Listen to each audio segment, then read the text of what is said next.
Welcome to Beacon of Creation, a weekly podcast on game design through the lens of Magic the Gathering. I'm Tim. I'm Gaby. Gaby, you're back on the pod. It's been a couple of years now, I think. I know, we looked it up. It's almost 2 years since we talked about Baldur's Gate. Yeah, redesigned a bunch of the cards there based on the video game. Today we're doing something a little bit different, though. This is for a in-person event that we're both doing, which is sort of building commander decks for each other. Our friend Sam put this together, who's also been on the pod. Sam and their partner helps us run our regular Commander games. We have a pretty healthy pod of people that love to play Commander against each other. Last year we did a white elephant with a budget limit, and this time Sam sent us some more prompts, which I thought was a really fun way to set it up. So Sam sent out an email to all of us, and if you wanted to participate, first you would send a short descriptive deck name to Sam. So their examples were Streets of Rage, Through the Fire and Flames, Grave Expectations, etc. Mm-hmm. So little phrases, maybe song titles or movie names. And then after we all submitted, then Sam would assign somebody to make a deck just based on that phrase. And then when we get together on New Year's Eve, we will all exchange decks back to the person that wanted them. And we'll play them in our commander pods, probably till midnight, and fireworks and champagne. So we had a couple of guidelines around what the deck should be like. So the budget here is $50. And the request is to use authentic Magic cards, so not proxies. And the target was that the deck should be bracket 1. So highlighting the theme, doing a showcase based around the deck name. We also said we could put in up to 10 Silver Border, Acorn, or Playtest cards. Yes. And I think the goal there is that if somebody wanted to play the deck long term, they could by just replacing a few cards. I think this was actually maybe a concession to you, Tim, because you love playtest cards. Or like this time around, I found a bunch of Unfinity cards, which I hadn't really played with, especially at rare. Like you don't really play enough Infinity draft to see all the rares, but you're looking at a couple of those rares. There are some really fun ones in there. Yep. And then what they said is during the event, we're going to reveal our creations, gift them to the person who requested the deck. Hopefully we'll get some creative interpretations and fun surprises. So the big idea here is theme and humor and playing with it and less building a powerful deck. And I think bracket 1 is like shockingly low for this group. Yeah, because bracket 1 is sub precon. Yeah. Precon is bracket 2. So this is meant to be stuff that like really allow yourself to lean into the theme. Everyone likes to make a functional deck, so I think people's natural instinct will at least make them, make a deck that's pretty good. You can make a pretty strong deck for $50 if you really try. But yeah, that's not the focus here. The theme is the focus and the creativity. Yeah. Which is all I needed to hear because I know how to have a good time. I know how to build a good budget deck. That's basically all my Magic deck building. But the license to go a little silly was something that I really appreciated. So for this episode, Tim's idea is that we would take our prompts and build custom commanders that would be the face of these gift decks. So we're not going to try to design 100 cards for the deck. I think the other 99 will need to be legitimate Magic cards. Mm-hmm. But we will kind of brainstorm about what our commanders could have been for these gift cards. Yeah, I think the commander was the main... one of the things you ran into was trying to do poison. There wasn't quite enough poison cards that were cheap enough. But like a lot of cards, like they cost $1. They cost $1.50. Do you want anger in a deck? Do you want like any of the MDFC cards? Do you want a Guild Signet in your deck? All of these cost like $1, somewhere around $1 or so, which kind of makes it so that you only get like a couple $3 cards, a handful of $1 cards, and then everything else is like absolute basement price.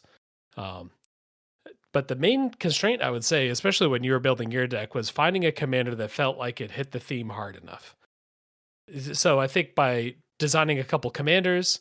This will give us that'll lift that restraint for us. We can do anything we want as long as it fits the theme. What would we want to do for that theme? And I'm kind of curious how they differ. Yeah, and I think designing a commander for this goes into like the idea of a deep theme, and like you open a gift and you see the first card, right?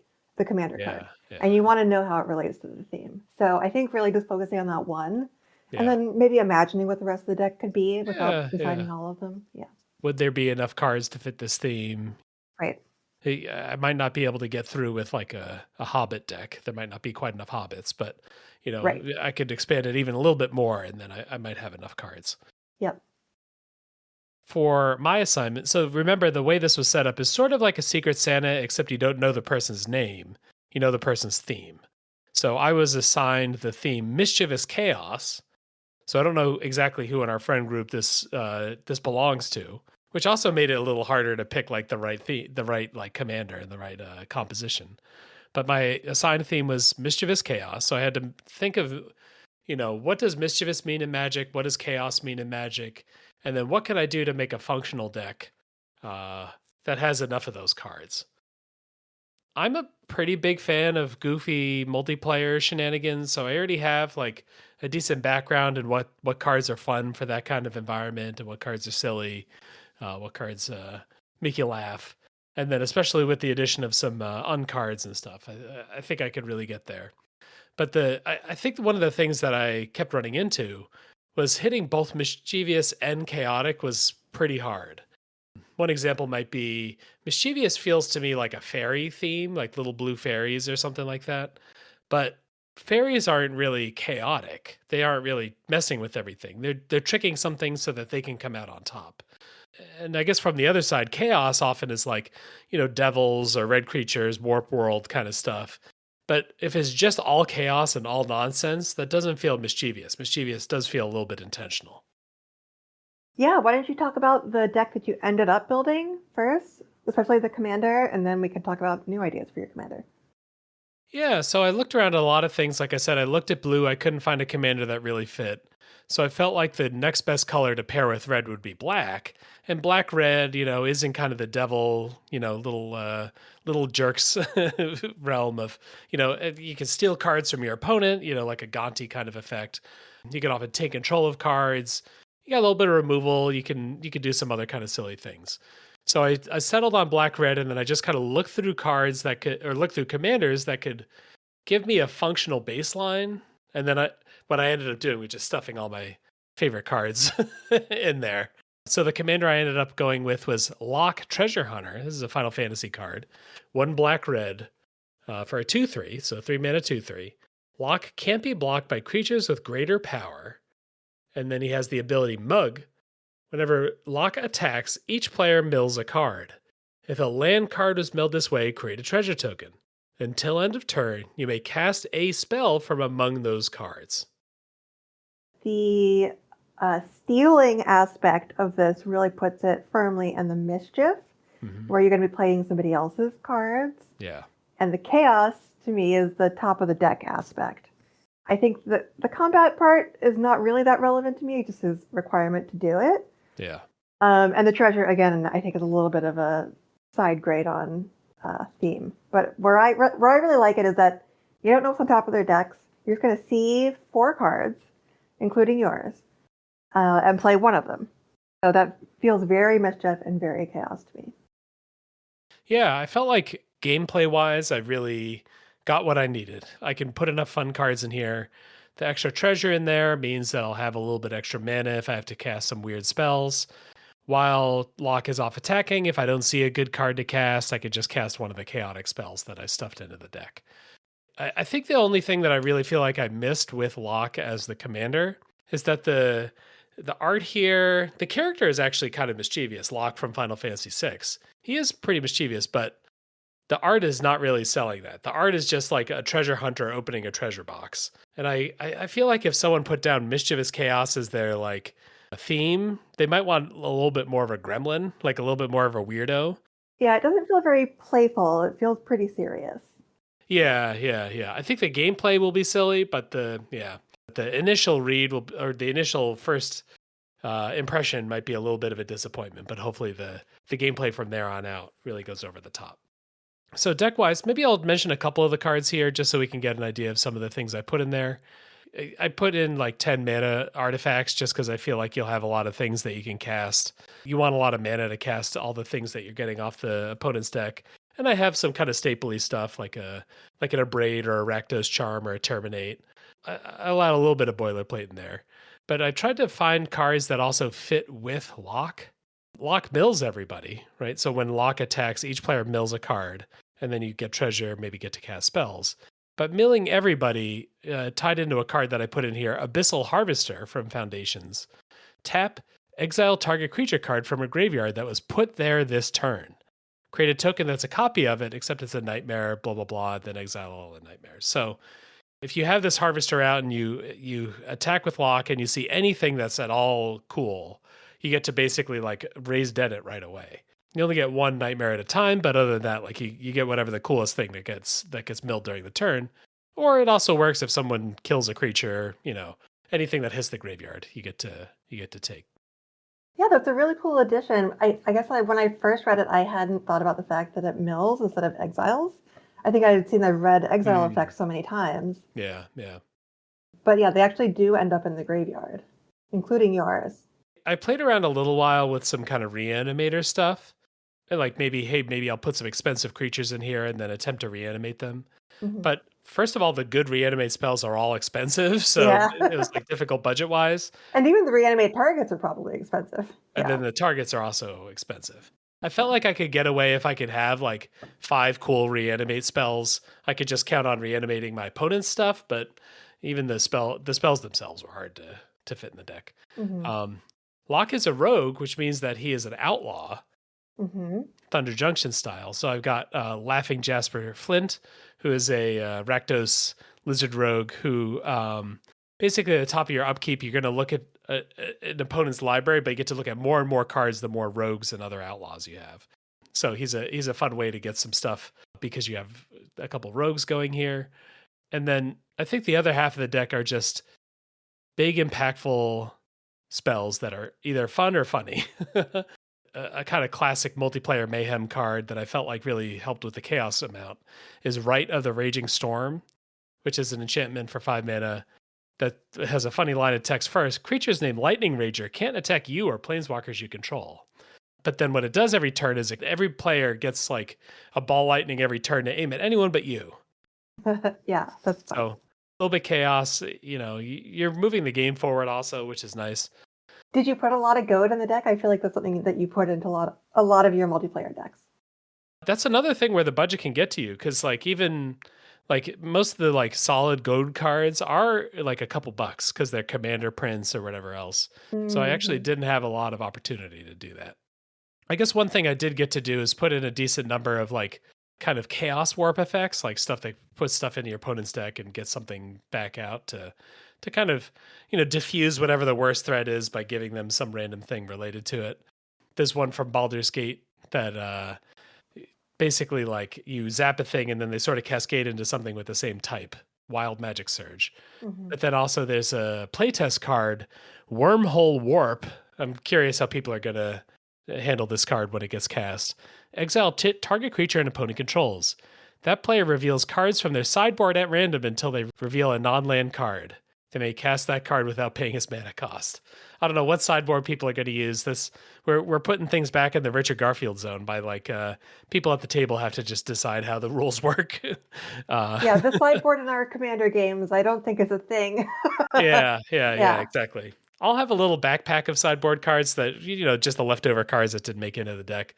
But that's probably not true for everybody. So we're going to have to figure out what to do for sideboard cards. But if we're playing at someone's house, do we just go get their box of rares and then flip until you show one?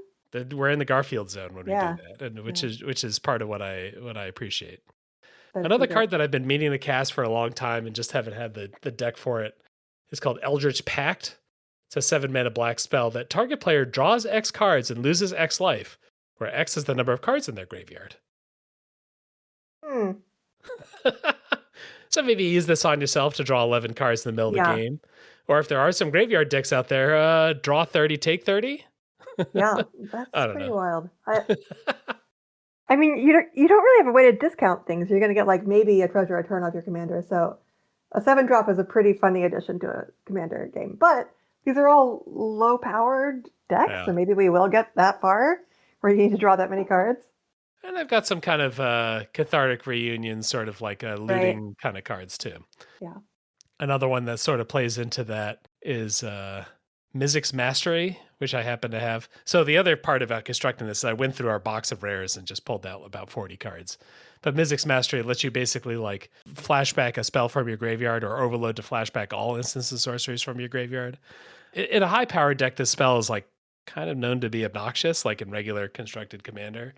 But I hope that in a deck where, it's not really optimized. This isn't like a spell slinger deck. You'll flash back 5 or 6 things and goofy things will Random, happen. chaotic, mischievous Yeah, things. yeah. Yeah. One that I wanted to shout out from Infinity is a card called Exit Through the Grift Shop.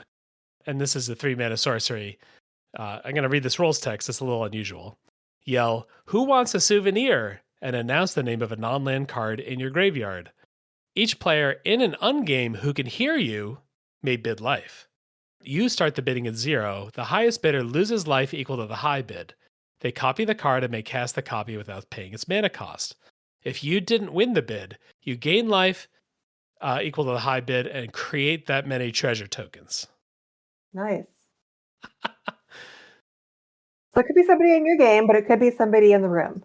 Yep, it could be somebody in the room. Yeah. So definitely some chaos in there. Yeah.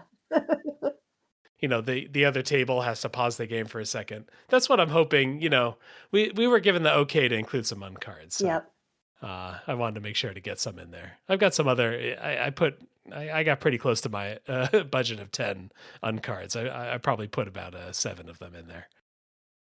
What if you announce Wormhole Warp, which lets you look through your sideboard?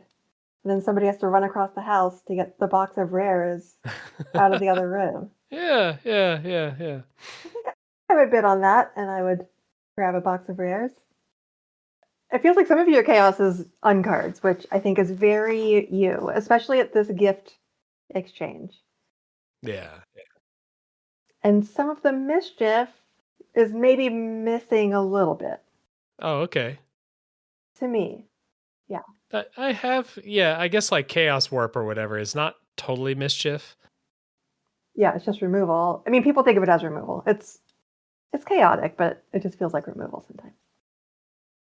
As we start to kind of brainstorm what a commander might be, I guess one of the main things I'm trying to upgrade is like I want the theming of the character to be more goofy.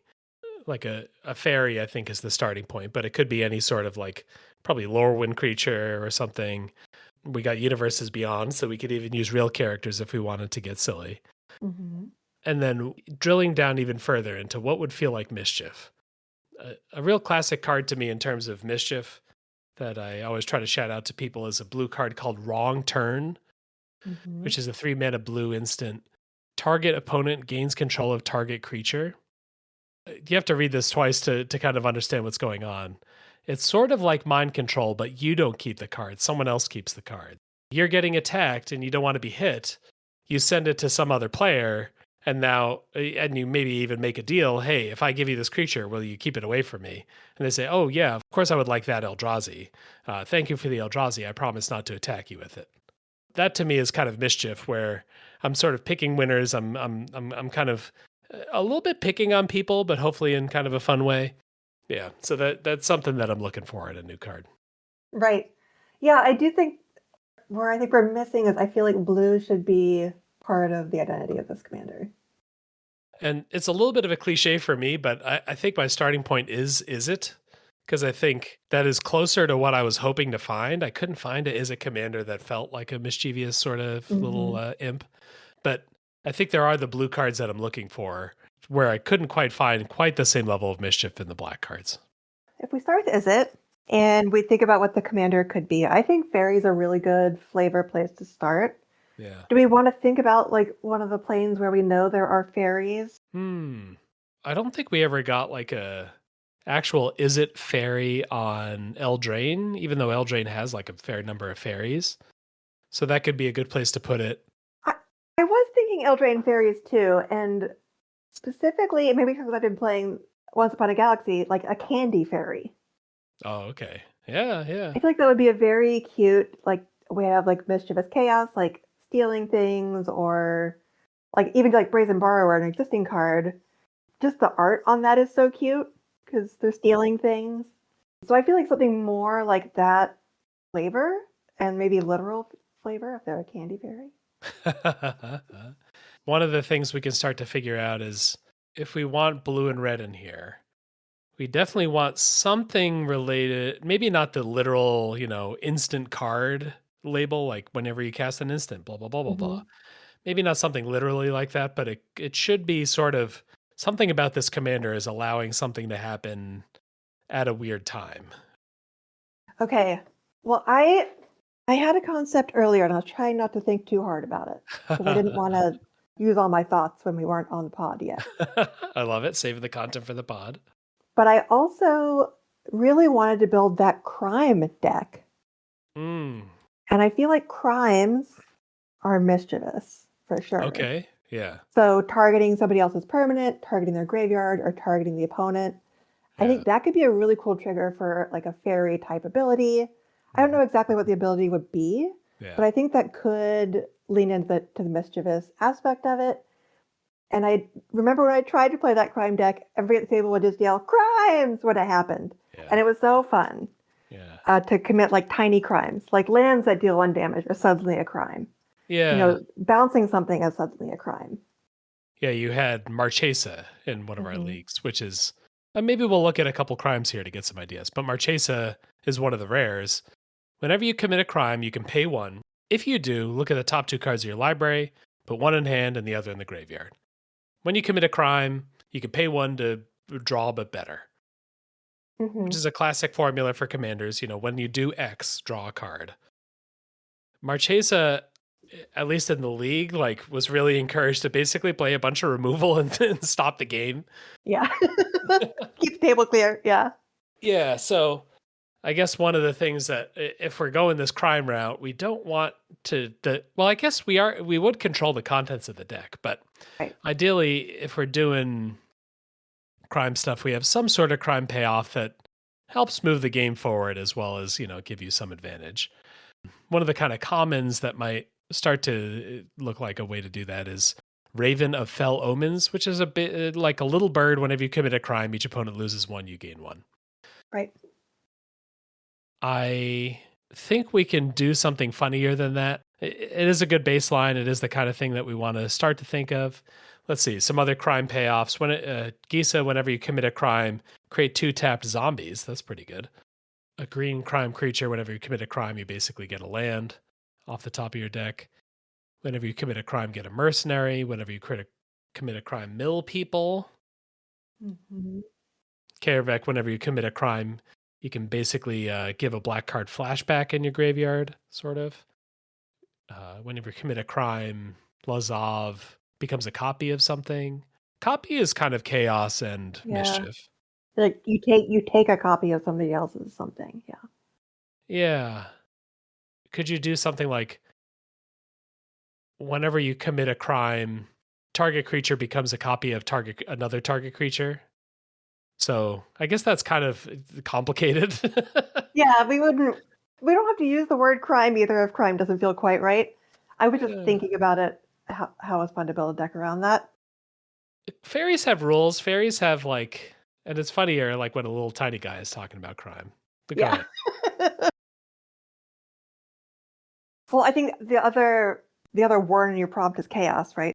Yeah. I think you mentioned some things that were already in your deck about chaos.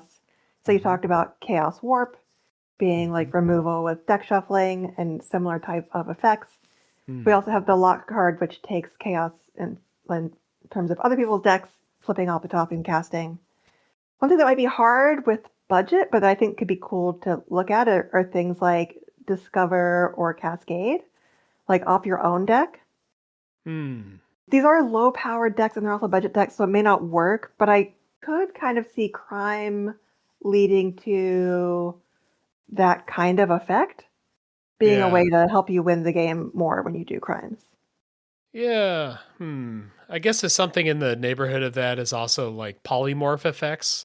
pick a creature, that creature goes away, and then you flip until you hit a new creature. Mm-hmm. Um, and so that's kind of mischiefy. So a kind of classic back in the day commander, I want to say, is Jalira, Master Polymorphist. 2 and a blue and tap, sack another creature, reveal cards from the top of your library until you reveal a non-legendary creature card, put on the battlefield, the rest on the bottom of your library. The traditional Jalira list, circa, I don't know, 2015, might be a bunch of Eldrazi and a bunch of tokens. Right.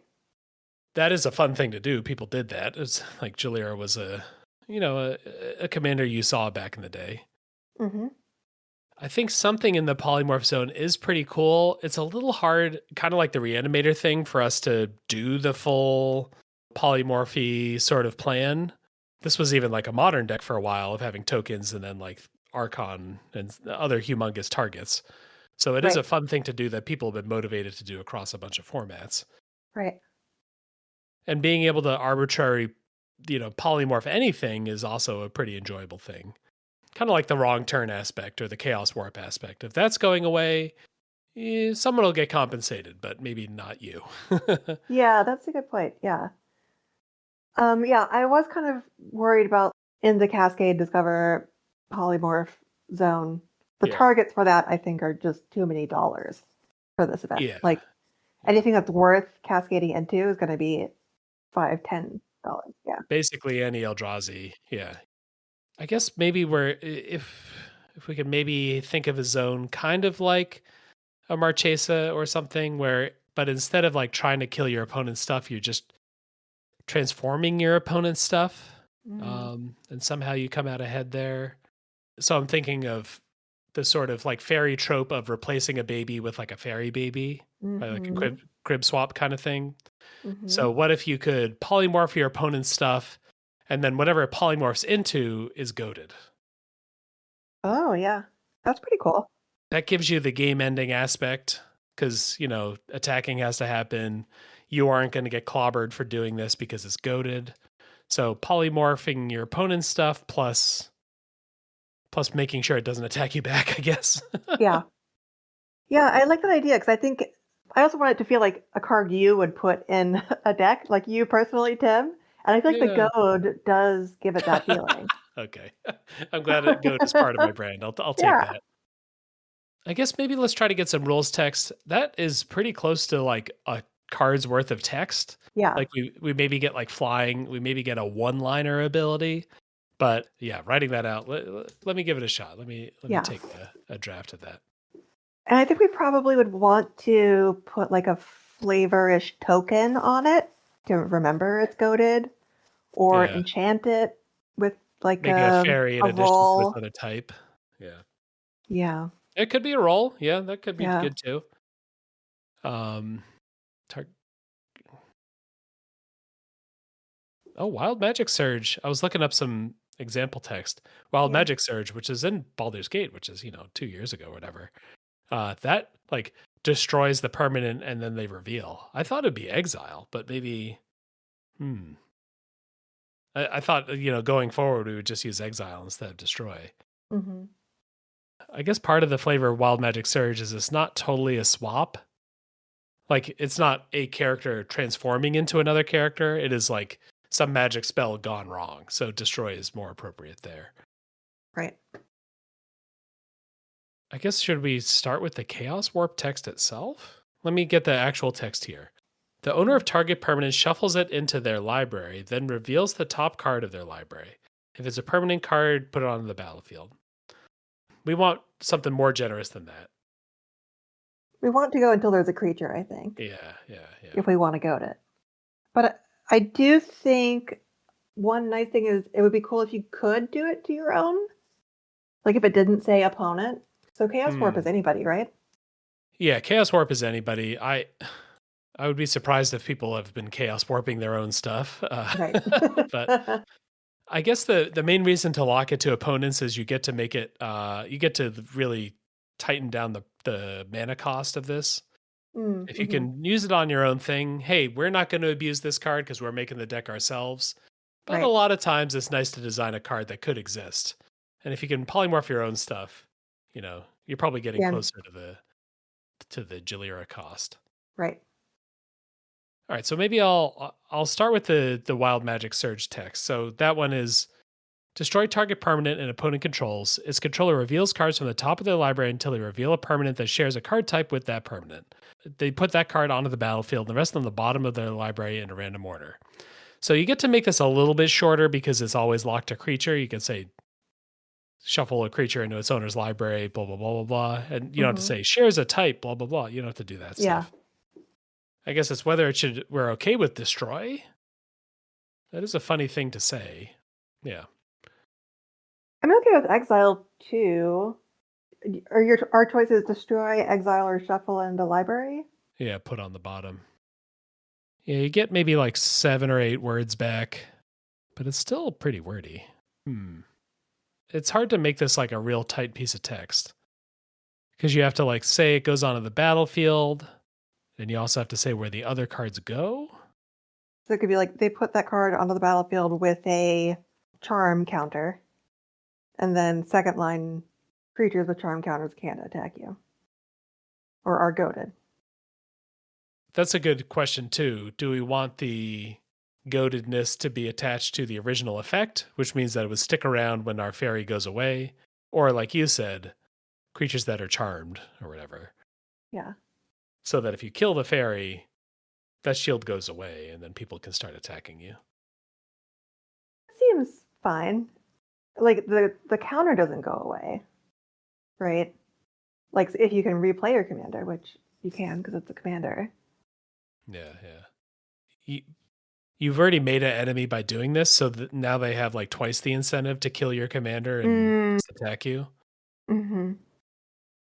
This is overall like a good route if we can get the rules text where we need it to be.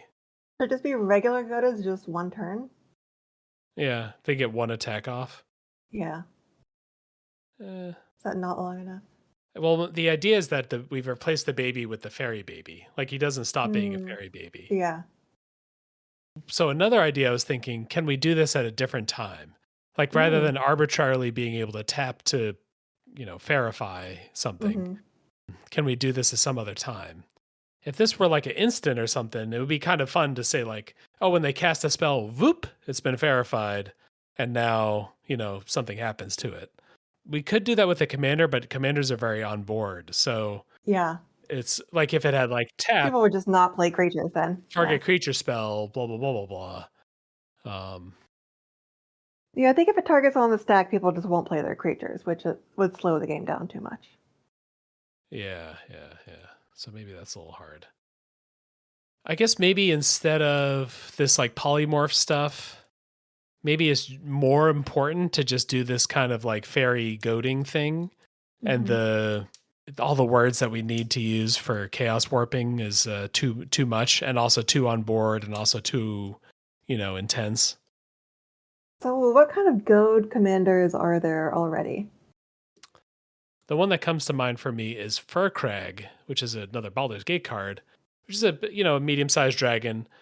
Whenever one or more dragons you control attack an opponent, goad target creature that player controls. Whenever a creature deals combat damage to one of your opponents, if that creature had attacked this combat, put a +1/+1 counter on Furcrag and draw a card. Okay. So when your dragons attack, if you're attacking one opponent, you get to goad one thing. If you attack 3 different opponents, you get to goad 3 things. And then when creatures deal combat damage to one of your opponents, if it had to attack, you blah blah blah blah blah. I think that if you had to attack, like we don't need that. I think the Furcrag deck is cool because it really encourages you to play all the goad cards if you can, as well as all the dragons. It really pumps up the reward for goading to like a really high level. We don't need to go quite that hard to encourage the deck building, and I think, trying to pigeonhole because I'm looking at like the good Furcrag cards, and a lot of them are the $3 Disrupt Decorum, $6 Chaos Dragon. Like a lot of the cool cards that really fit that line up super well with the theme are also kind of the money cards. Because they're dragons or because there are only a couple good goad cards. I see. One of the things I'm thinking is maybe our fairy makes it relatively easy to goad or something. Yeah. I guess the other piece is goading people makes them really mad. And on the other hand, there are a lot of boards where goading is useless because there just aren't cool enough threats. Yeah. Yeah. Maybe one of the things we can do is be really generous in the amount of goading you get to do, but not provide all the card draw that Fair Crag gives you. Yeah. What would be like the easiest amount of goading, the most mischievous, the most pleasant amount of goading that we can put on a commander when you commit a crime? Uh, oh, back to crimes. I mean, I think the lowest power would be like tap the commander to goad one thing. That feels like too low power, though. Tap to go to thing. I guess for one turn, tap to go to thing is totally fine. There have been like blue cards since, I don't know, 20 years ago where you can tap target creature must attack this turn, blah, blah, blah. Yeah. And then like pay some, it means it's permanently goaded. Like maybe it's enchanted or has a token on it or whatever. Yeah. I kind of like the thing you were talking about earlier. Is rolls the right way? I don't know about rolls. One of the things I like about rolls, I don't know if roll's the right thing because roll's a little bit more, I turn into a princess, I turn into a wizard. Yeah. But that is kind of the crib swap vibe. Yeah. And I think with fairies, you can imagine them being sort of ensorcelled, right? Like someone has, put our heroic knight under a spell and now he's doing the bidding of the fairies. Like that's very much in their flavor wheelhouse. A little enchantment token that goes on a creature is something that is a little more tangible than goading. One of the things about, or initial reaction I had when you said when someone commits a crime goad, is the tracking gets nutty, right? Yeah, that's why I immediately thought counter or something, because Yeah. goad is hard to remember in a commander game because it goes until your next turn. Yeah. Like if I goad your thing, I have to remember it until my next turn. Yeah. Where I think permanent, like enchanted or counter on it, might be better, even though it's not the word goad. Yeah. Create a stupefied enchantment or a token attached to target creature. It gets +1/+1 and must attack each turn and must attack a player other than you if able. Yeah, so we can say you because You still the control the player, aura. you control the enchantment. Yeah. I also feel like people didn't really like the role tokens. But maybe it was more. There were some issues with rolls where like there were like 4 rolls that were +1/+1s plus some very minor thing. So a lot of the rolls just don't have they do stuff in limited and they're pretty fun on arena, I would say. But there's like 4 different rolls that are all very slightly different from each other so that they don't feel different. Like whether I'm a princess or a wizard, the main thing that matters is I get +1/+1. And Right, yeah. I am enchanted, really. I guess I'm creating an enchantment is actually the most important part. Enchanted. Yeah, I looked for some synonyms. So ensorcelled was what you said. Yeah. Bewitched, enchanted, or captivated. I like Bewitched. But you're not a witch. No, that's true. There are witches on Eldraine. Fascinated? Sure. It's better than Stupefied, probably. Yeah. Because stupefied to me implies it can't do anything. Well, the roles were like wicked, cursed. Yeah. Obsessed? Obsessed Yeah, is good. obsessed is good. Obsessed is good with forcing it to attack too. Yeah. I don't know why tense-wise I want to call it an obsession token rather than an obsessed token. Yeah, but I think that I'm happy with the Eldraine flavor, and those were like wicked, cursed. Obviously, there were other ones that were a little bit different, like Young Hero, but yeah, Royal, Wicked, Cursed are more like that. Whether we want to be a roll or not, I don't really know. I guess it's Eldraine. Maybe let's just do rolls because that's what people want. Nah, the roll thing where you have to replace other rolls, though, makes it more wordy, right? Yeah, but we're not going to put that reminder text on this rare. Okay, you just say obsessed roll, and then somebody has to look up what roll means. And then you have to explain what the express roll. Okay. You can explain what the roll does, but you don't have to explain the like. I couldn't remember how much text was actually on the cards that created them. Oh, I see. I guess an example might be Conceited Witch, which, its adventure says create a wicked roll token attached to target creature you control. So Mm-hmm. we get to say create a obsessed roll token attached to target creature you control. Mm-hmm. The great thing about reminder text doesn't have to be rules text. It can Mm-hmm. be glib, I guess. It can be written on the package, and they have to look it up.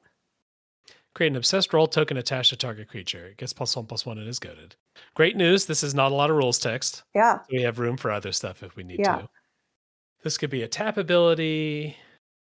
It'd be attack. It could be like a flyer that can't be blocked or something, and then go with the theme of forcing combat. Although I don't want this to be like a Voltron commander. That doesn't feel right. No, I don't want this to be like the Enchantress Enchantment Fall. Yeah. We have room for a little bit of a hook. And when we create this obsessed roll, is this a tap Mm-hmm. ability? Is this a trigger? Is this a blah, blah, blah? Mm-hmm. I lean closer to tap. Part of what we were talking about before is like goading at weird times is like a pain to track. Whereas Mm-hmm. if I tap this creature and say you're obsessed, it's going to be Mm-hmm. easy to remember. That's straightforward to remember. And maybe we need some mana ability. I guess basically we can try something like, I'm going to try this out. How about flying, vigilance, and haste? Okay. I do feel like those are standard keywords for a commander. Yeah, vigilance allows me to get in there and still, do some stuff while still using my tap ability. Haste means I can start mucking with things pretty Your early. first turn, yeah. Yeah. This could be an attack trigger instead then. Yeah, that's why I was wondering if it should be attack. But I also feel like this creature should be relatively small Yeah. and relatively cheap so that you can recast it if it gets removed. Yeah. I feel like the vibe that I want for this commander is you cast it early, it gets zapped. You cast it again, it gets zapped. Like, Yeah. I want you to be able to cast it pretty early, like maybe turn 3. I found, in terms of temporary goads, Sly Instigator, which is a blue mana tap. Oh, that's different from what I initially read. Until your next turn, target creature an opponent controls can't be blocked, goad that creature. So for a blue mana, you can definitely goad. Blue and tap, you could definitely goad something. But our little guy is a little more permanent than that. Mm-hmm. I see there's an Eldraine card called Vantress Transmuter. It has an adventure. Tap target creature, create a cursed roll. Which again is permanent, makes it smaller. And that adventure is only 2 mana, 1 in a blue. Yeah, so you could do one time. If this weren't a tap ability, if this were like yeah. a ETB, you could definitely do that. Yeah, this this goad roll, this obsessed roll is outside the bounds of cards they've been willing to print so far. Yeah. Uh-oh. What's that? have we fallen in love with an ability that is going to be expensive to actually play? What's wrong? Well, it could be just ETB, like force you to bounce the fairy back or get it killed or flicker it or Yeah, maybe it has an enters ability and then has some condition that can flicker it. yeah. Because you could probably get that wording pretty small. It's just potentially costing us like a lot of mana to keep this ability going. We got to make sure that we're in a fun zone. Like, Right. I'm not just casting my commander over and over every turn or blinking my commander every turn and doing nothing else. Like, that's not that. I mean, I guess if you're doing that, you're probably having a lot of fun. And it's only 1 goad. You're in a commander game. Yeah. It's only 1 goad. How much could it cost? Yeah, that's a funny thing. Like, the goading, the price on goading has been kind of conservatively costed in terms of repeated goading, or it's like complicated. Like when X happens, you may do Y. If you do, go to thing. Yeah, maybe we should think more about like the equipments that force attack, like Bloodthirsty Blade. Oh yeah, another classic for me. Yeah, Another one of my favorites. that's Yeah. also cheap. So that is 2 to play and 1 to equip to an opponent's creature. That's permanent. I clicked on a random goad card and it was $13. Come on, don't do this to me. It's like kind of close to the zone that we're in. Bothersome Quasit. Quasit? I don't know what it's called. It's a little devil guy. Mm-hmm. Menace. Goaded creatures your opponent's control can't block. Whenever you cast a non-creature spell, goad target creature an opponent controls. Mm. Which is in the zone that we're talking about. This is a 3-mana, 3/2 Menace. He's got regular stats on him, and 3 then mana, this 3/2 non-creature menace. Yeah. trigger. Yeah, so maybe we're not that far off.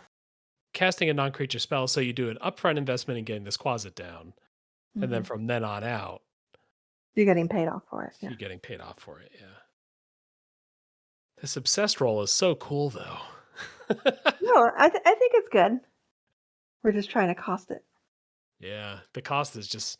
Our last episode was At What Cost, where we had to like have all these Yeah. costing conversations. So it's very top of mind for me. Whoa, look at Kaima the Fractured Calm. Good creature that's enchanted by an aura you control. Put a +1/+1 on Kaima for each creature goaded this way. So you have to like play a bunch of auras and then he gets huge. Mm-hmm. Huh. And they get goaded each of your end steps. I'm trying to think of conditions that would be fun. Mm-hmm. Because what I'm thinking through is like the Marchesa problem of like, I play Marchesa, she does nothing. Then you cast like a removal spell, pay 1 extra, and then you get to do a thing. Mm-hmm. Paying extra is like really tough, especially in budget decks. Mm-hmm. So even though I have this temptation to add a little bit of cost to it, like do something like the Quasit, but add a cost, and then would they get this obsessed roll? That's a little tricky. What if we had something like, oh, maybe this, I don't know what this, I got to take a draft of this rule text. This might be insane. It might not be. What if it's something like when you cast a spell on an opponent's turn, you get to obsess one of their creatures? Oh, okay. That restricts when I can obsess things, Mm-hmm. but also makes it feel more mischievous because I have to do it during their turn, right? Going to combat, Mm-hmm. whoop, fairy trick time, beep, Mm-hmm. you're obsessed. And maybe I don't have to have a big cost because of that. Yeah, I think that's interesting. I'm looking at Alayla Cunning Conqueror. Yeah, yeah. So whenever you cast your first spell during an opponent's turn, you trigger something for Alayla. Yeah. And then she's also related to goading. So maybe we flip it a little bit. So maybe when you cast your first spell during an opponent's turn, you obsess target creature they control. Yeah, that Alayla, when you do that, you get a fairy, and then when your fairies hit, they goad things. Mm-hmm. I think It's I like a actually key would have step. built around this card if it wasn't $12. Like if Yeah, it yeah. didn't blow up the budget at the time. Yeah. So I definitely did look at this Alayla. But yeah, we can have something in that same zone. And we could limit it to first spell on an opponent's turn. So you're limited to 3 per round. I think if I'm in a world where I'm casting more than 3 spells on my opponent's turn per turn cycle, Yeah. the game has already gone weird. So Yeah, yeah. I'm not, But I mean, yeah, you could just do like opts and stuff and get a ton of stuff goaded. So it would be nice to limit. Like if somebody had 3 creatures, you wanted them all goaded. whenever let's layer as many keywords as possible. Whenever you commit a crime on an opponent's turn, create a obsessed roll, blah blah blah, attached to target creature. Have to be crime. It could just be whenever you cast your first spell during opponent's turn. I think that's a fine trigger. Yeah, that's what I'm trying Yeah. to think though. Is like Yeah. Spellslinger stuff is tough because you just want to put 14 blue 1-mana draw cards in your Yeah. deck, Yeah. which are just the most boring cards when you're not doing stuff with your commander. Yeah. So I don't know. I guess in terms of the fun that I want, having looked at a lot of Izzet decks and tried out a lot of them, I think commit a crime. Closer than opt is. Yeah. Whenever you commit a crime during an opponent's turn, create an obsessed roll token attached to target creature. We could restrict it to the player whose turn it is if we wanted to, or the restriction of committing a crime is already a steep enough one. Yeah, I think the crime is probably a steep enough one. So we don't need really vigilance and haste anymore because we're not tapping anymore. Correct. So I think just flying is just, yeah. Flying, we could do flying and maybe like a ward cost or something, or We could, I forget what the, like Spike and Timmy, there's one where just like numbers feel good. So it could be like 3 cost, 3/3, ward 3. Ward 3 is close to hexproof in Commander. Yeah. Yeah. Or it could be 2 cost, 2/2, ward 2. Sure, that seems more. And now I think Obsessed needs to be it gets +2/+2 when it's goaded. Oh no. Maybe that's good. Games need to end. It can be, if it's +2/+2, that's I guess it's a fun card. You know what? Let's err on making the card fun. The side of making the card fun. Is this Timmy? I just had to look it up. Is this a Timmy card? Timmy are like effects that are like nakedly obvious in how good they are. That's like a really big creature, drawing 7 cards, making 20 mana. The classic Timmy, the Timmy uncard, the card that's called Timmy, it flops a creature from your hand into the battlefield. Yeah. All right. Do we want to try to take a stab at the name of this little scamp? Oh man. I'm not that good at naming. Yeah. Fairy name generator. Oh, these are all very silly. I'll give you some of the Eldraine and Lorwyn ones. We got Alila, which you saw, Tegwell, Obira, Talion, Una, Nimris. I guess you're going to get kind of the Irishy names if you go to Lorwyn. But yeah. Oh yeah, I think I found the same one you did. The fantasy name generators website. How about Spice Jumpy Mint? Yeah. Yeah. Let's see. I looked up kind of Anglo-Saxon name generator. Yeah. Wolfthruth, Eormenbur, Oh. Hildilid. Actually, this is kind of in the right zone. And it's all the spelling of these are crazy. Heathryth. We really need Juliet on this episode for the pronunciation expertise. You know what? We don't have to pronounce it. We can just write it. Heathryth. It's like Heathcliff. This is an audio format.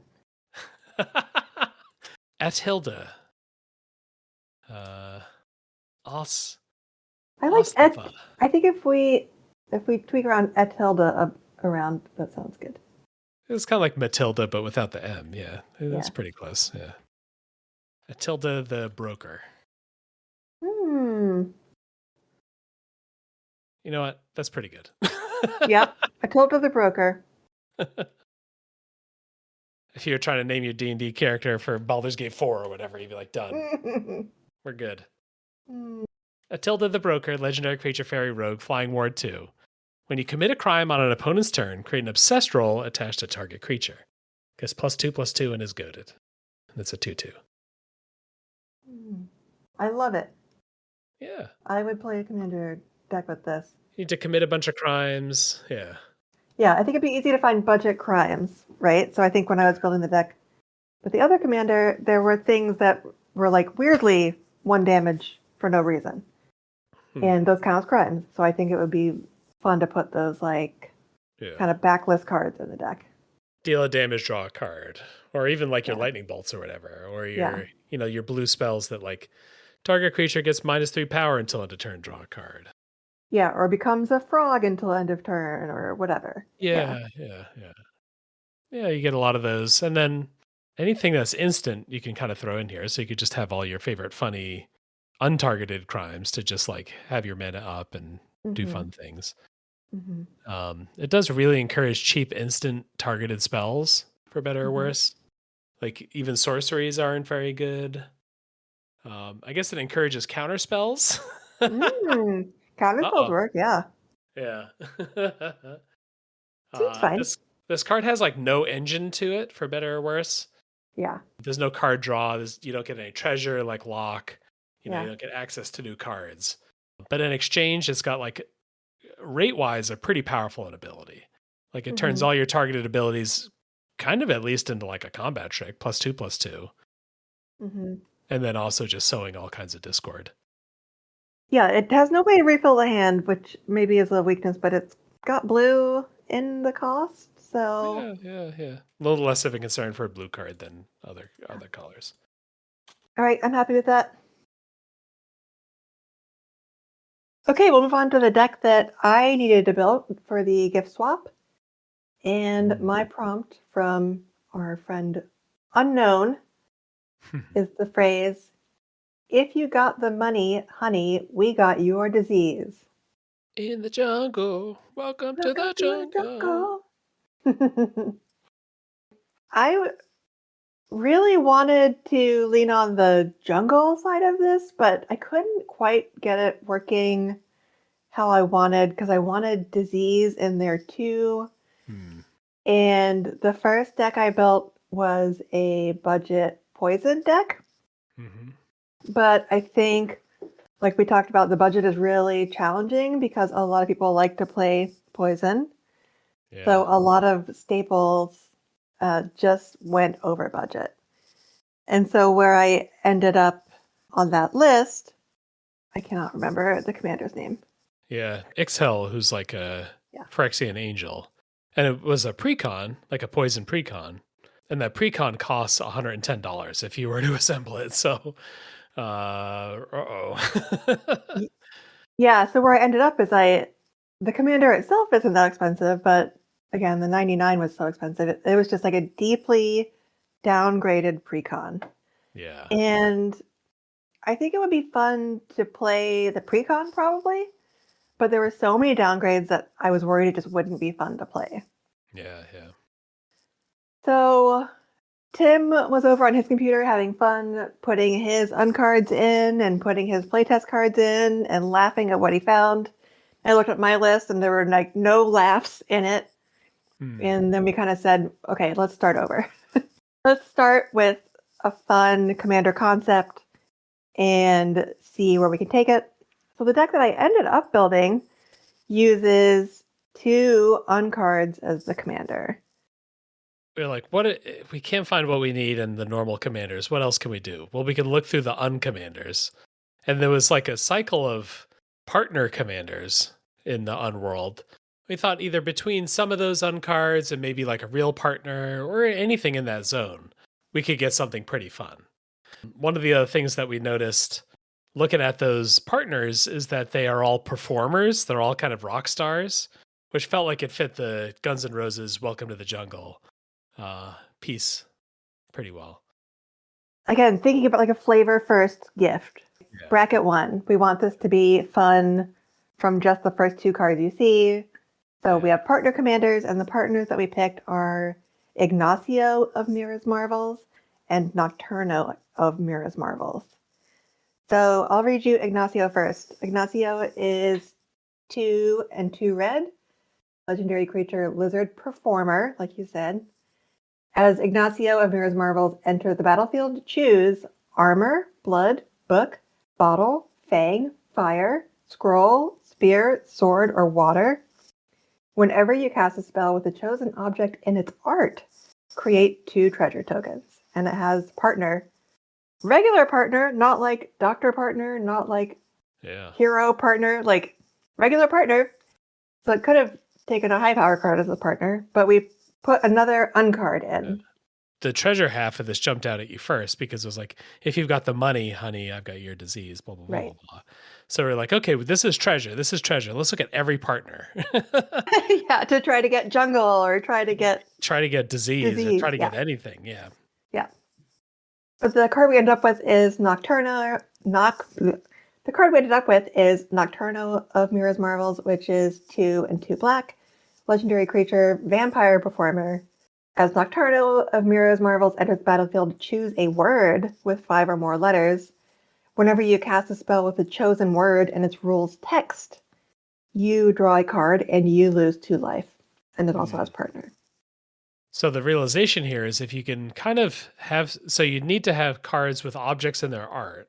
And then you also need to have cards that have a certain word in their name. Or not the name. Sorry. It's worth correcting it. It needs to be in the rules text. It does not actually need to be in the card name. So looking at the overlap of the 2, the 5-letter words are armor, blood, bottle, scroll, spear, sword, or water. And one of those jumped out, blood. Yes, because there are blood tokens, and there are cards named blood that refer to their card name in the rules text. I think blood tokens really got us the most because there are a lot of like common vampires that make blood tokens, and they almost all have blood in the art too. Yeah. So if you have both commanders out and you play one of these like cheap common vampires, you get 2 treasures, draw a card, and lose 2 life. Yeah. That's a pretty good trigger on a silly little vampire common. it makes cards that fit that brief like radically better. Getting 2 treasure and a card draw off of almost any card makes it a good card. Yes. And I think maybe the most important thing is the delight of opening up these 2 uncards. Again, front of the deck. We picked the like weird comic art for them. And you say, what do I do? You pick blood. You pick blood in the art and you pick blood in the text. And then you just play. Play every card you get. They're all going to be good. Yeah. And a couple of them don't have blood in the text or don't have blood in the art, but for the most part they're pretty well. A lot of them have both, which is very funny. Yeah. So I don't know if I want to go too far into what is in the deck. It's pretty clear, I guess. Yeah, there's a lot of cards that say blood and have blood tokens or blood in the art. You had to find the right printing of a couple cards. When I was ordering some cards, I had to select the right version to make sure. And then some of them you have to like zoom in to make sure there is blood in the art. Yeah. So Scryfall has a search by art ability that Tim showed me, which really helped. I think it'll be one of those fun things where it'll play at the table and people will say, does that have blood in the art or is that just wine? You say, it's a vampire, it's definitely blood. You know, I think it's going to be a little bit of table talk about some of them, which I think will be fun. Yeah. A little bit different from Lock, where Lock, the theme of the card is kind of boring, but the contents of the deck are really fun. Here, you're maybe delivering something a little bit different, where you have the theme of the deck is really, really strong just from the commanders. And then the contents of the deck, the cards are not quite as wacky, but they all fit in a brand new way with the commanders that you've got. Yes. And it's extremely vampires. Vampires. Yeah. And mechanically, you do get treasures along the way. So, again, my original phrase was, if you got your money, honey, we got the disease. So, like money, so treasures kind of in there. And then disease, kind of like vampirism. Yeah. But I think where this will be fun to redesign is that you don't think Guns N' Roses, Welcome to the Jungle, and think vampires. So I think it could be fun to start over. Lizard fire people. Yeah. Yeah. All right. So I guess did you have a place you wanted to start or? Yeah, I think where I was sad is that I didn't get green in the deck. You know, they say it so many times in the song. It's really like what it's about. And I didn't get anything that remotely was green because they were all vampires. Yeah. I think the other thing that we could incorporate in there could be money and treasures to kind of get the specific phrase. I'm not totally sure about disease right now. We talked about poison counters. Yeah. But we could also just like do -1/-1 counter theme, but that turns into a lot of themes. So maybe just thinking about jungle and money? Or honestly, jungle and honey could be really funny. Yeah. When you're talking about honey, it suddenly dawned on me with green, there's a famous old card, Drop of Honey. Yeah. Which is also sort of like a myth. It's a green card that directly references honey and kills things off. So. Oh, nice.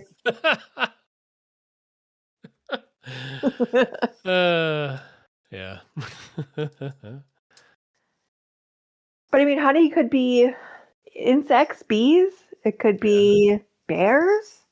Those things are all green. So I don't know. What do you think is more fun to look through? Yeah, disease is kind of Golgari -1/-1 counter stuff. There was like an elf that was just previewed that is a hardcore -1/-1 Oh, counter yeah. creature. Boy, that one's wild, yeah. If we tried to, so just thinking of color combos, where you're pretty close to locking green, right? Like I'd like green in our next one. And again, we can just throw away the vampire list. I don't need to save anything from that. Yeah. Because I really wanted green in this deck and couldn't make it work. Yeah. So I want green in the second commander. So if we're pairing, I think the other thing, 2 color is a lot easier with budget because you don't have to spend as much, you don't have to spend, $10 on lands or whatever. Because even like the pain lands and stuff are still money. So you don't really want a 3-color deck. I think green and black is where I want to go. think in terms of, the Christmas theme, playful vibe, maybe it should be something like a big bear eating honey. Or like a bee making honey, or maybe a honey should be part of it to kind of lighten the mood a little bit off of like kind of base Golgari dead stuff. Yeah, because I'm starting to think of some of the Golgari space. So like fungus kind of slimefoot stuff doesn't feel like where we're trying to go. Like a Gitrog, big frog eating you doesn't totally feel like where we're going. I guess it could be a different animal. But then another piece I was sort of thinking of is sort of like like actual Golgari. Mm-hmm. And that also feels like a little too sewery and scuzzy and not quite the vibe we're going for. And maybe finally the kind of insect thing, like we were thinking drop of honey or whatever, like a swarm of insects is cool and Golgari, but it's not totally this like dealing sort of like, I've got your disease, give me some treasure. It's more like Mm-hmm. we are Borg, we're a swarm, we're going to just take over. Mm-hmm. So I think we're paving something kind of new here with our theme. Yeah, I guess I'm okay to putting like Golgari, like city, urban sewer cards in because Okay. the original song is about a city, but maybe the commander isn't that theme. Like maybe the 99 has plenty of that. Yeah, right? yeah. Is this the character who's making the deal? Do you want to have like the main character be just like the rock star? I'm trying to think of what kind of character we're making. But for the first one, we were like fairy.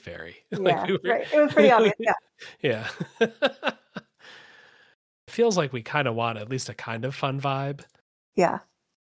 But maybe the person who asked for this actually wanted something kind of rotten and So one thing I've seen in some black decks is like give away stuff to other people.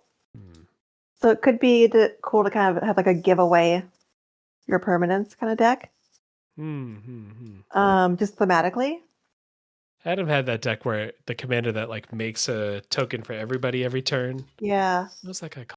Grismold. Grismold the Griswold. Dreadsower made a plant for everybody. Then whenever tokens died, it gets bigger. Yeah.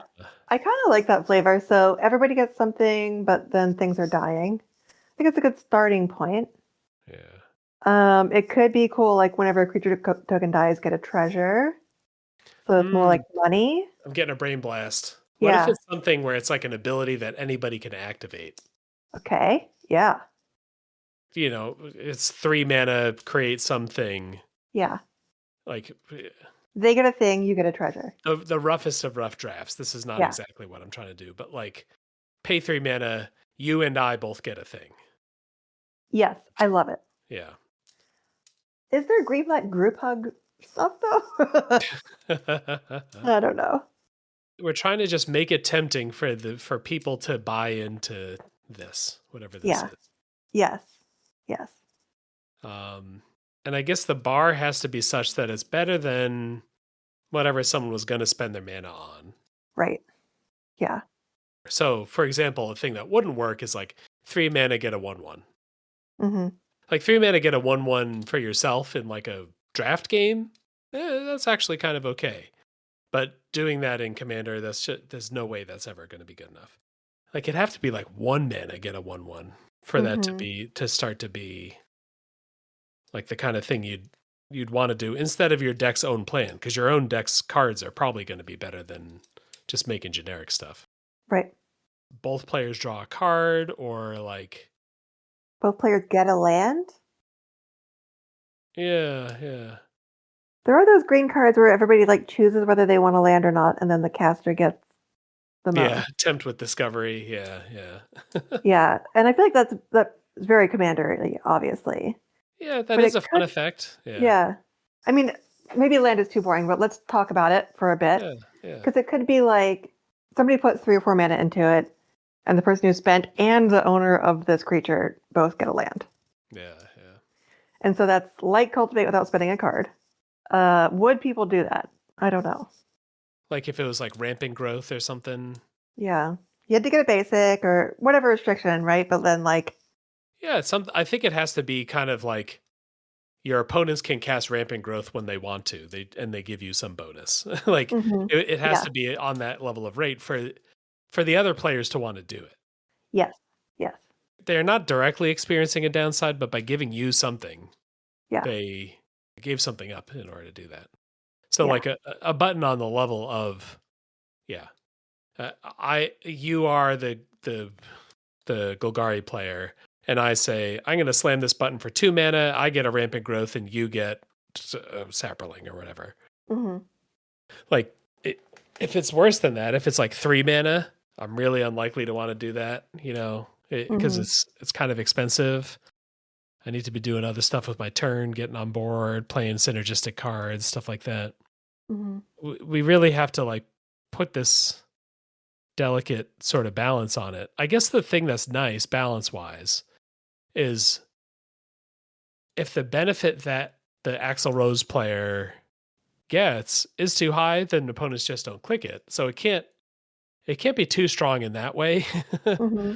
Like it's never going to be too beneficial for the Axl Rose player, or it would just like spin out of control.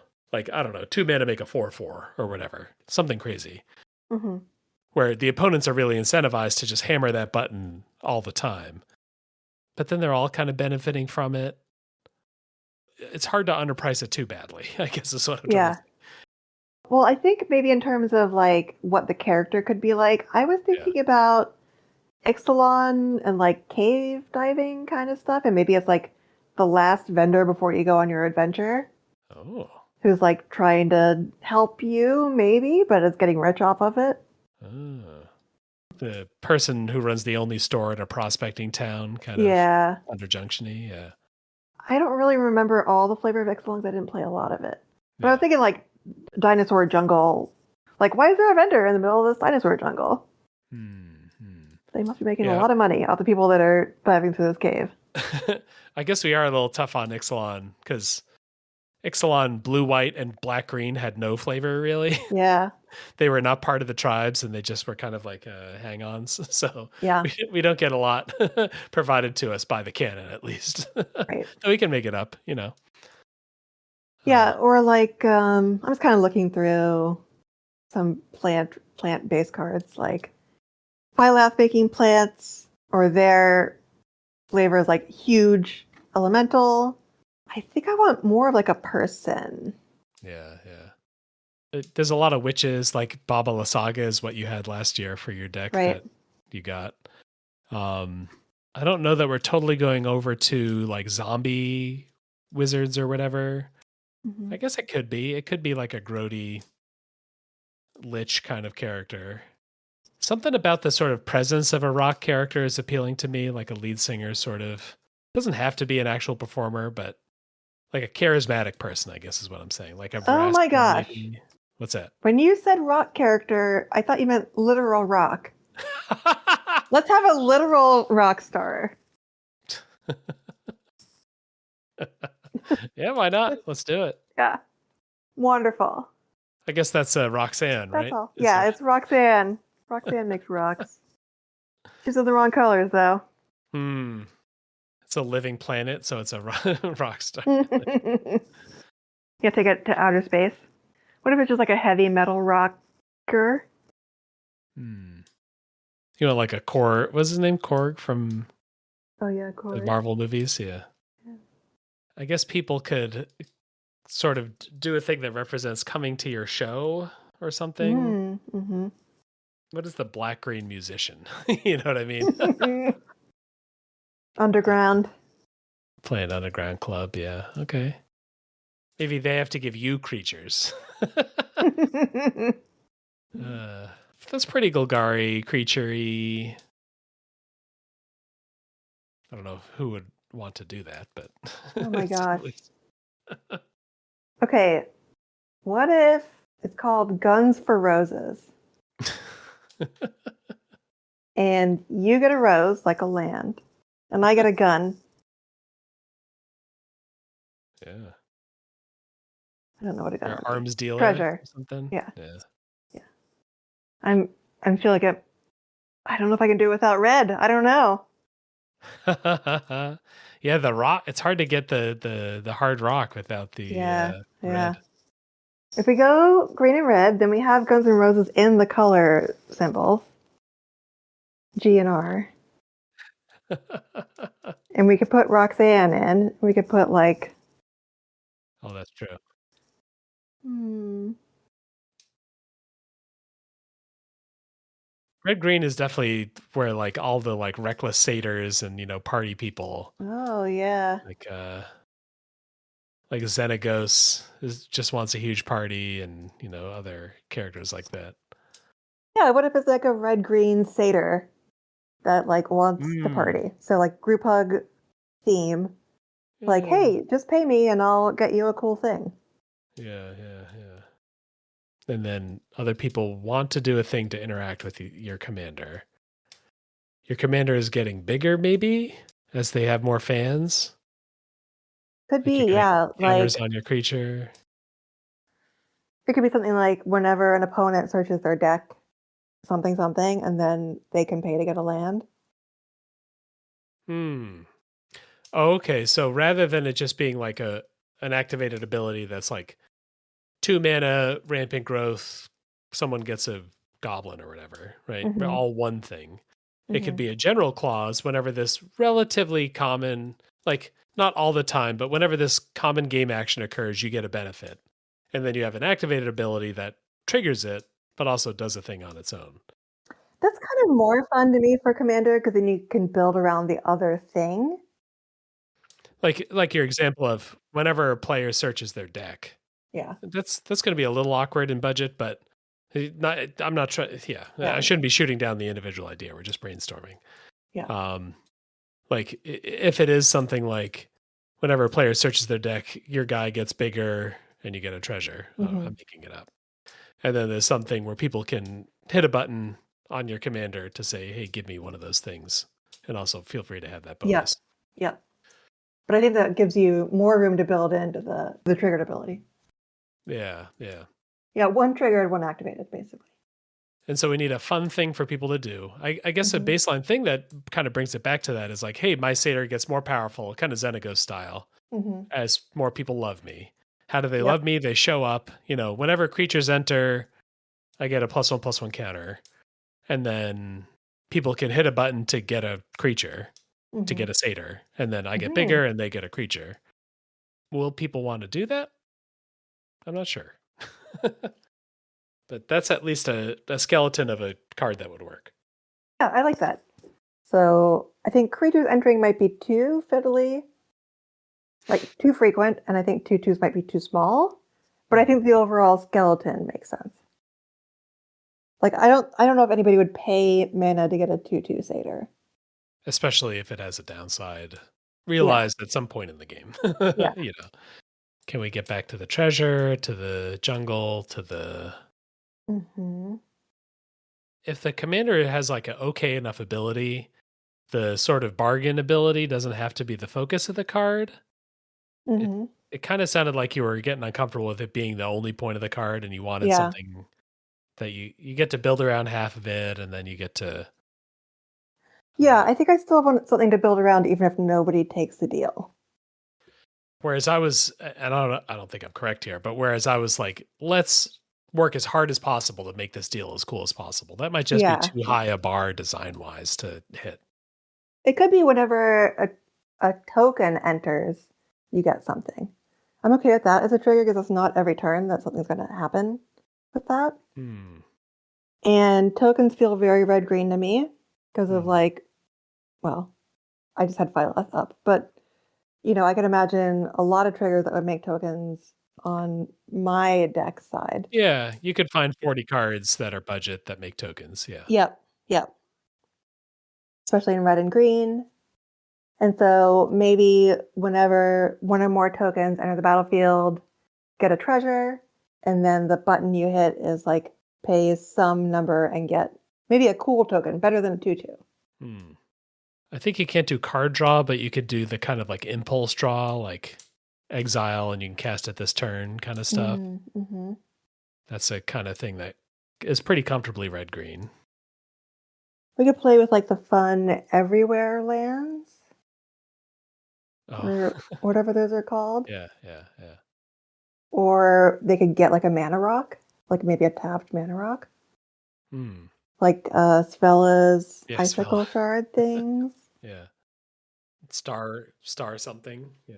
Oh yeah, Star Shard. Rosewood. I don't know. I guess people won't want to hit that after like turn 8 or whatever, like a ramp thing. hmm Gives them a choice of like a mana rock or a clue token. Clue doesn't really fit thematically, but something like that. Yeah, yeah. I think the exile draw, the impulse draw, is kind of what you're talking about here, because that is sort of hit a land drop if you need to, or hmm get action if you need to. hmm So what would their trigger be then? When a player exiles a card? Or plays a card from exile. Oh, plays a card from exile. Okay. I was thinking about that. There are some newer ones that have that tech, like the Spider-Man cards have that. Yeah, and I think the first one to break through is Faldorn, who is a Baldur's Gate card. When you cast a spell from exile or a land enters from exile, Mm-hmm. create a 2/2 wolf, and then it can sort of loot, except Mm. like discard a card to impulse draw. Mm.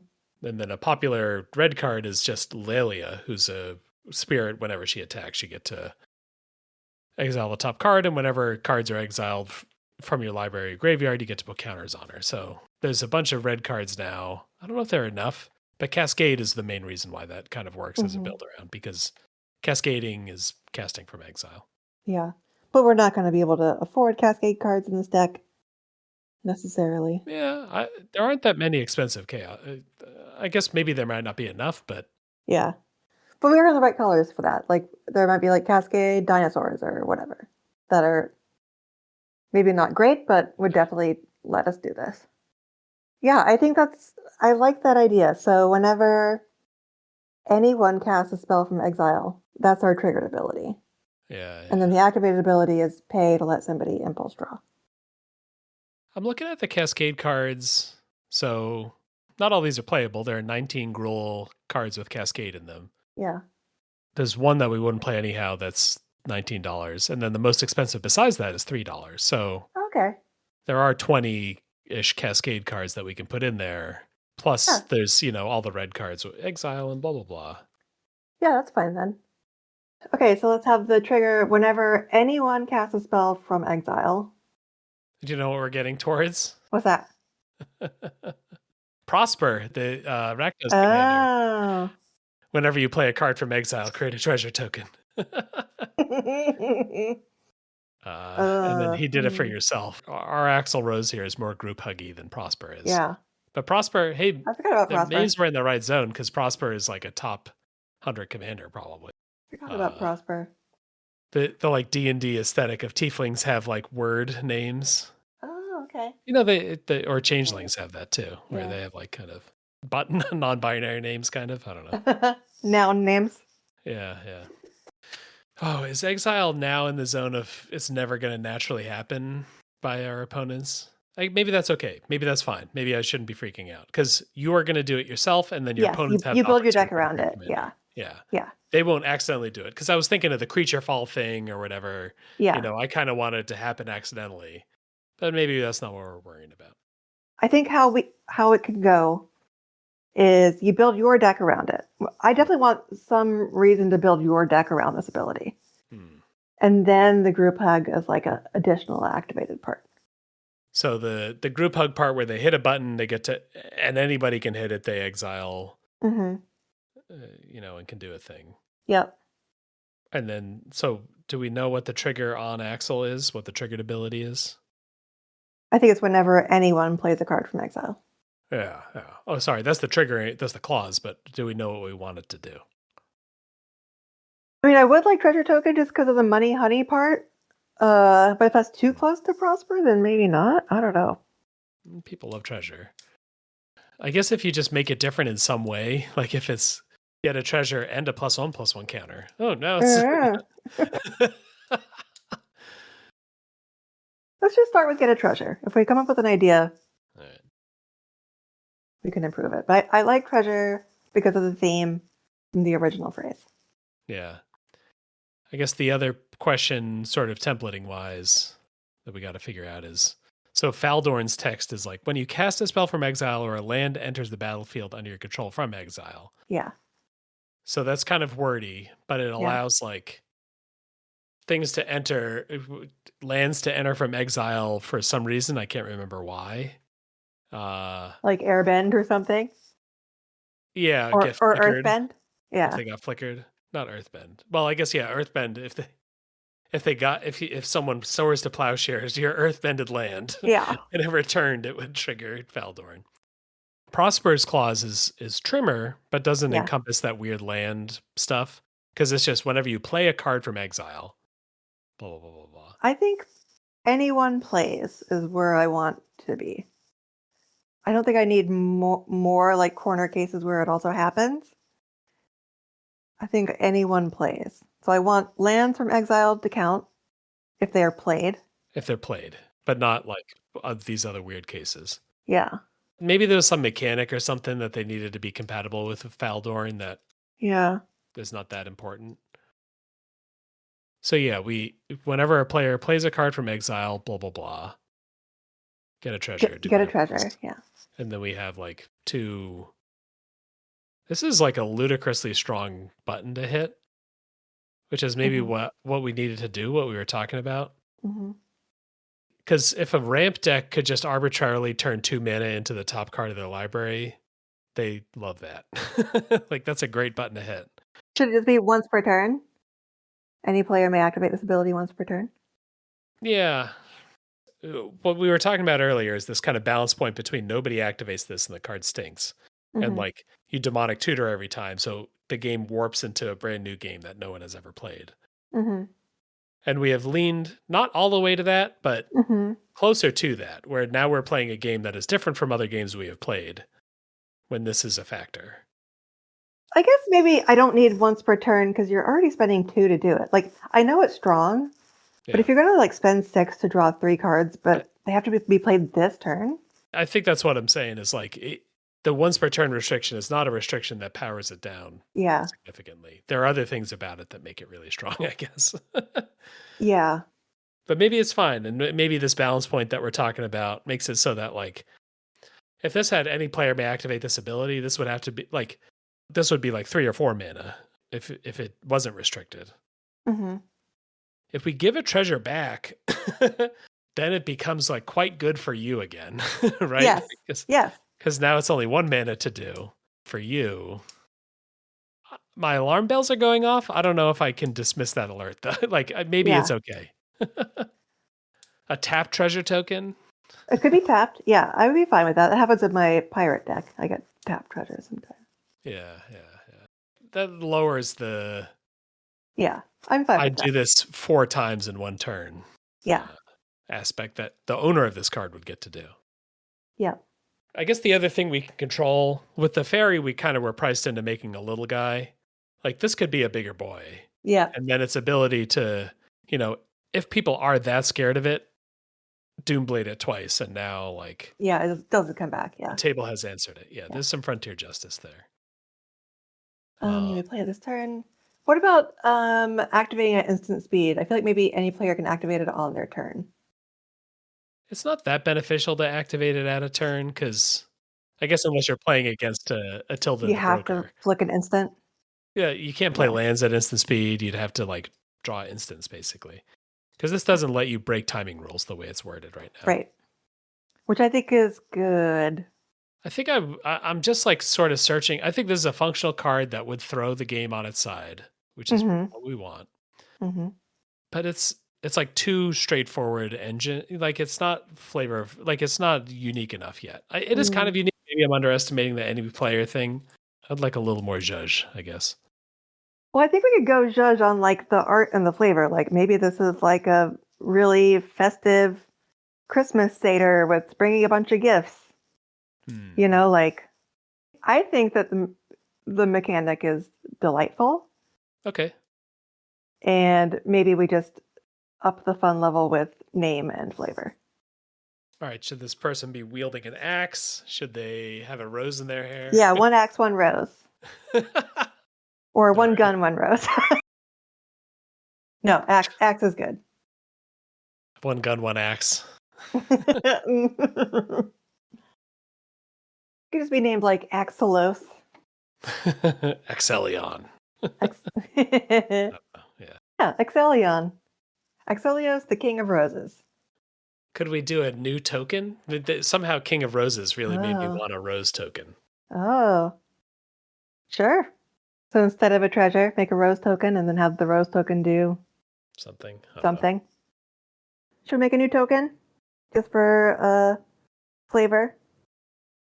Create a tapped rose token, a rose token. What does it do? It's hard to power creep better than treasure. Yeah, 'Cause yeah, treasure already a known high quality token. yeah. Or it would really be a crunch to just add the mana and just like a steps and phases end, lose mana kind of thing on Mm, math. there is Gallia, who has a trigger that results in discard a card at random to draw 2 cards. That is some technology that is very interesting for this card, I would say. Yeah. Yeah, because if it's like discard and like exile 3, you can play them this turn. We have fully entered into nonsense satyr territory. Mm-hmm.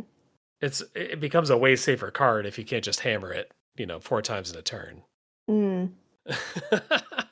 I'm like upending all the design we already locked in. Yeah. I was thinking about it for like what a rose token could be. Oh, okay. I was thinking about like blood tokens. You do like a discard in the draw. Yeah. I guess if you're handing out roses, like rather than activating it and happening immediately, it was Mm-hmm. like a card that actually hit pretty hard, which is a monkey named Kibo Mm-hmm. who hands out bananas all the time. Mm. And bananas add mana and gain life. So they're sort of like Food and treasure. girl treasure. Yeah. Yeah. I was thinking about combining treasure with a thing. So Yeah. if we have like a rose token, I think discarding is a good part to throw in there. Because like throwing roses feels good. Maybe it is just like blood, but you draw more. This is maybe awkward because it's not done this way very often. But if you discard a card not as a cost, but like as part of the effect of an ability, Mm-hmm. that is the thing that encourages you to play empty-handed, which is maybe like it's at least satyry. Maybe I'm too much on the satyr and not enough Mm-hmm. on the prompt, but like if it was like tap discard a card, add 2 mana, right? Mm-hmm. So if you have cards in hand, it's a penalty. If you go empty-handed and go full exile mode, it's like a super treasure. Mm-hmm. Well, it is nice with the other ability though, because if you're empty-handed, you can still impulse draw. Exactly. Yep. Yeah. And that's what I was sort of thinking is like, let's do something that is less straightforwardly awesome as a treasure token. Yeah, because there's a lot of treasure synergies. But with a higher upside than a treasure token. If you Yeah. play empty-handed, you've got these super treasures that absolutely rule, and you're just laughing and doing crazy stuff. So they like mana rocks instead of treasures? Well, what I was thinking was if it's tap : discard a card, add 2 mana. Yeah. So it's like a double treasure. But it's not tap and sack.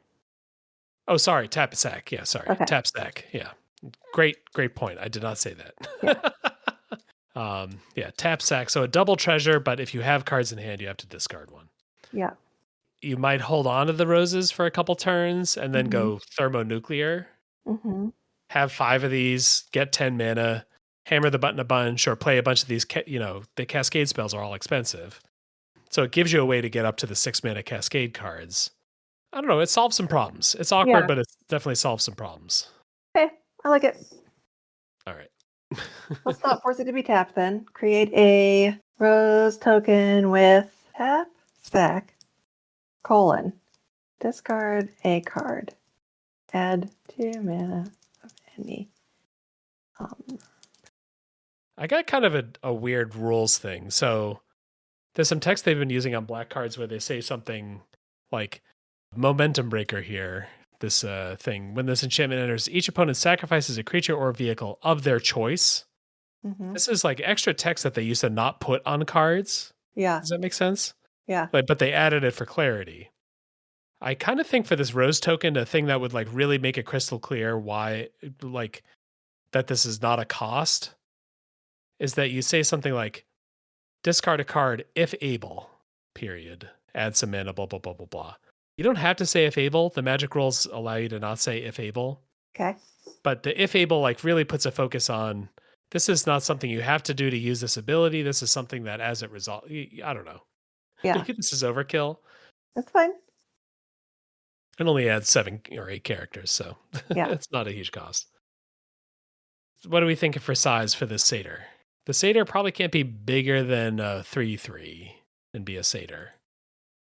But what There do you think? is a big satyr. Oh, okay. Wild Celebrants is a 5/3, Okay. and it's plural. So who knows? Gruff triplets, but that's also a plural. Yeah. So not a big gruel boy, but like a smaller one. Yeah.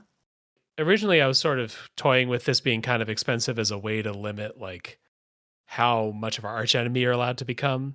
Yeah. But the way this card's written now, it does nothing. Yeah. It doesn't like come in and do something right away.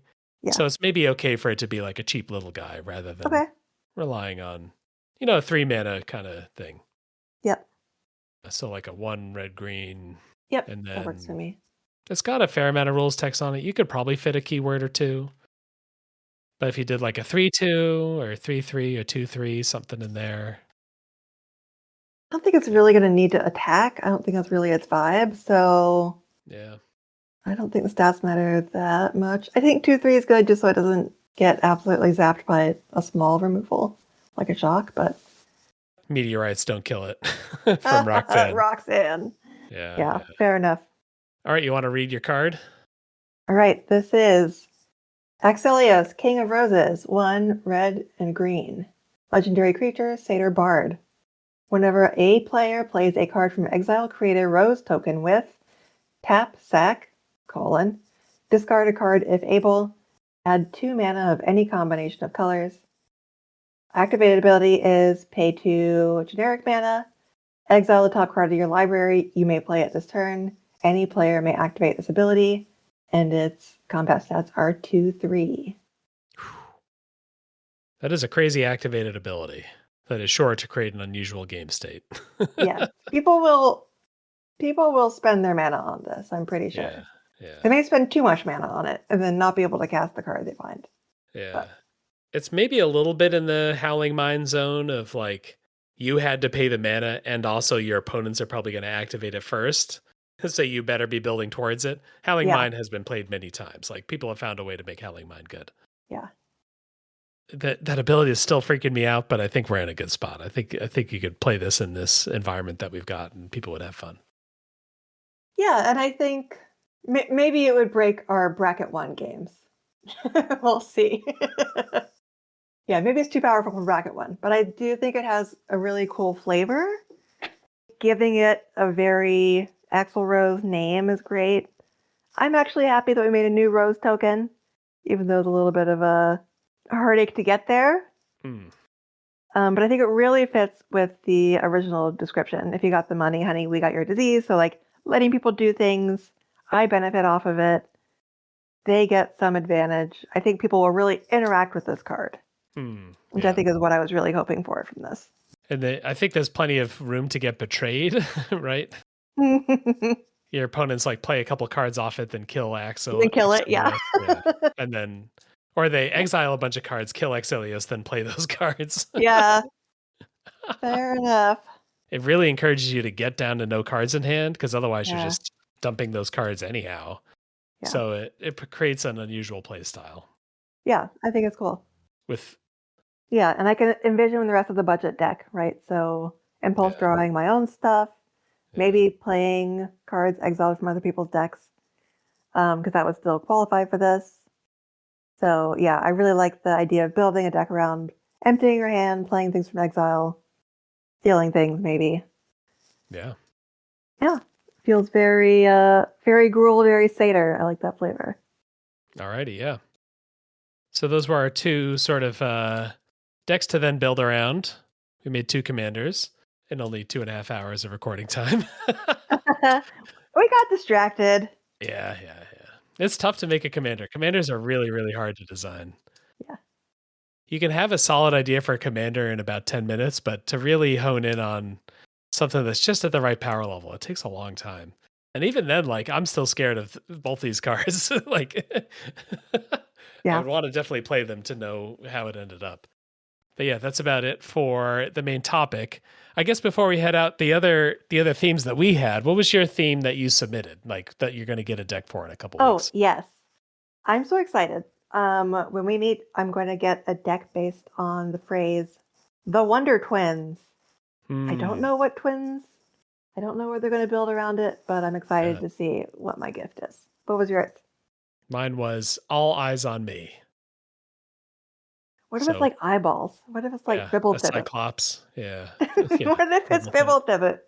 Or it could be something with tons of eyes. Yeah, Beholder. Or just being an arch enemy, Yeah. everyone look at me. Good point. Yeah, we'll see. But that's it for the main topic for this week. Before we get out of here, you got a little bit more time, got about a week or so to get in for the December Design Challenge, which was December the Titans. Design a creature with an enters and attacks trigger. So the Titans are the classic example of those. When Inferno Titan enters or attacks, deal 3 damage divided, blah, blah, blah. These were very popular cards. Even though they're 6 mana, they were still very playable. People wanted to play them. Sun Titan still gets put in a lot of precons because of just how solid it is. And this enter and attacks thing is like kind of the creature version of a planeswalker, right? Like a planeswalker, when it enters, you usually hit an ability right away, and then each turn from then on out, you get to hit an ability again.